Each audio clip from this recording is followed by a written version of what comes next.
Bonjour, je suis Michel Gauthier. On est à La Ferté, dans notre ancienne église, la Maison du Souvenir, notre musée. Noël à Champagne. On va vous montrer un peu notre église, notre ancienne église.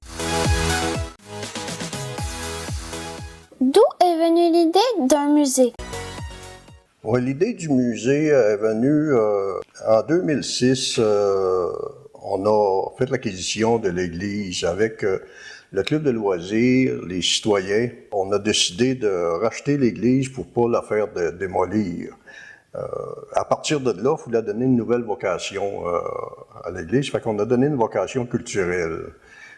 C'est en l'honneur de nos fondateurs. Puis rendre hommage à nos fondateurs qui ont créé la paroisse de Saint-Irène de la Ferté en faisant des albums de photos. Les recherches ont été faites sur une base de 2 ans. Puis c'est Noël qui a fait les recherches. On a à peu près 800 photos d'exposés dans le musée. Puis on a un film dans le temps de l'Abitibi, dans les premières années qui a ouvert La Ferté.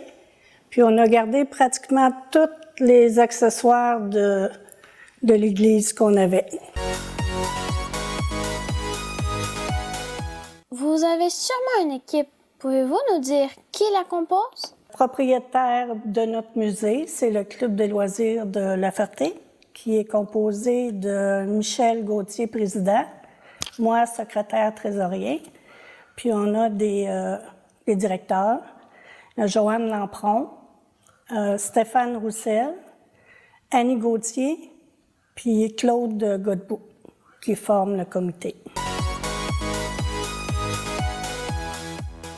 Combien de temps a pris l'élaboration et la préparation du musée? Après l'achat de l'église, il y a eu des recherches de fait sur une durée de 2 ans avec la collaboration de la municipalité. On a pu garder tous nos objets religieux ainsi que des courts films qu'on a sur La Ferté. Puis Noël a tout fait les recherches de famille en famille pour avoir des albums de photos des familles qu'on a mis à l'intérieur. Tout le monde peut visiter puis feuilleter. S'il y en a qui veulent rajouter des choses, des photos, sont les bienvenus. Tous les objets que nous pouvons voir, que représentent-ils et d'où proviennent-ils? Ouais, les objets qu'on retrouve à l'intérieur, c'est des objets qui ont été fournis par les fondateurs, comme le chemin de croix, l'orgue. Ces objets-là, ils avaient été fournis. Puis, il y a une madame qui avait récupéré un film de 1933, l'ouverture de La Ferté, créé par le ministère, dans le temps, le ministère fédéral et Québec, qu'on a eu la chance de récupérer.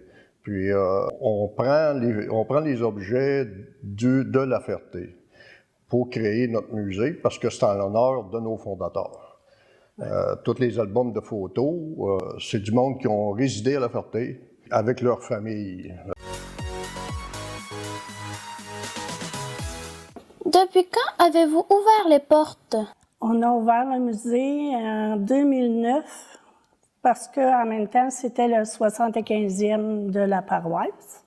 On a fait un gros rassemblement de tout le monde qui voulait venir, là.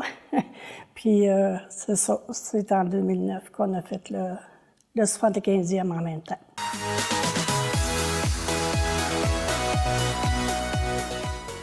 Êtes-vous ouvert à l'année? L'ouverture se fait présentement sur appel. On a ouvert, au début, on a ouvert dans les périodes d'été, de juin à septembre. Puis là, présentement, on fait de la rénovation, on a besoin de faire de la rénovation. Ça fait que là, on prend des appels, puis sur réservation. On reçoit le monde. Puis, je voudrais faire remarquer aussi que les objets qui nous ont été offerts, on a une toile de M. Lemire, qui a été un peintre, Norbert Lemire, c'est un peintre de la région, un peintre de La Ferté, qui demeure à La Ferté présentement. Puis avec les photos qu'on a dans nos albums, ils nous ont offert une toile pour exposer à l'intérieur. Puis on peut remarquer sur la toile le village de 1960 avec les travailleurs du temps. Fait on est très fiers. M. Lemire nous a offert. Aimeriez-vous dire un mot à la population? On vous invite à venir nous voir en grand nombre. Puis le numéro de téléphone pour nous rejoindre, c'est 819-796-2606. Oui, je voudrais aussi mentionner, inviter ceux qui désirent, inviter en grand nombre ceux qui désirent venir visiter, puis ceux qui veulent contribuer à garder notre patrimoine. S'ils veulent faire des dons, ils peuvent les faire au Club des loisirs de La Ferté qui s'occupe de préserver le musée. S'ils désirent là, offrir ou aider, il y a la possibilité d'appeler au numéro que Noëlla a mentionné tantôt.